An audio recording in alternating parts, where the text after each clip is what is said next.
भाजपचे आमदार गोपीचंद पडळकर पुन्हा एकदा बरळलेत।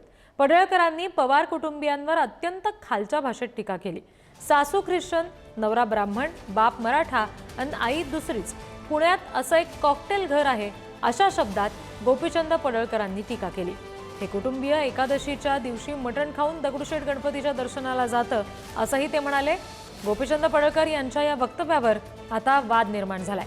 सांगलीतील ऋतुजा पाटील हत्या प्रकरणी पुण्यामध्ये हिंदुत्ववाद्यांनी मोर्चा काढला होता। या मोर्चामध्ये भाषण करत असताना गोपीचंद पडळकरांनी पवार कुटुंबियांवर नाव न घेता टीका केली।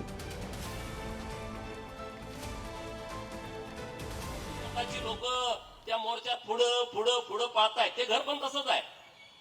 ते घर एका दिवशी दगडू शेठ गणपतीच्या तिकडं मटण खाऊन जातात। तुम्हाला सगळ्यांना माहित आहे ते घर कोण आहे। त्याचे सासू ख्रिश्चन आहे, नवरा ब्राह्मण आहे, बाप मराठा आहे, आई कुणी आहे, असं कॉकटेल घर आहे। आणि ती लोक आता सगळी इकडं मोर्चामध्ये गोपीचंद पडळकरची आमदारकी गेली पाहिजे। अरे वा, गोपीचंद पडळकरची आमदारकी म्हणजे काय परड्यातला भाजीपाला आहे का?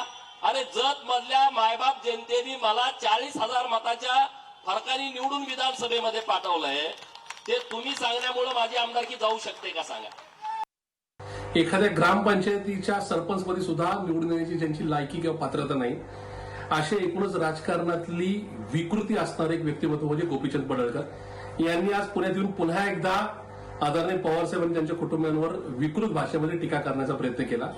मला पुन्हा एकदा या ठिकाणी राज्याच्या जनतेला सांगायचंय की भाजपने अशी पाळीव माणसं पैशानी पदानी या ठिकाणी कायमस्वरूपी आपल्या गोठ्यात आपल्या प्रवेशावर बांधून ठेवली होती, जी कायम विरोधी पक्षाच्या नेत्यांवर या ठिकाणी भुंकत आलं। त्याच्यापैकीच गोपीचंद पडळकर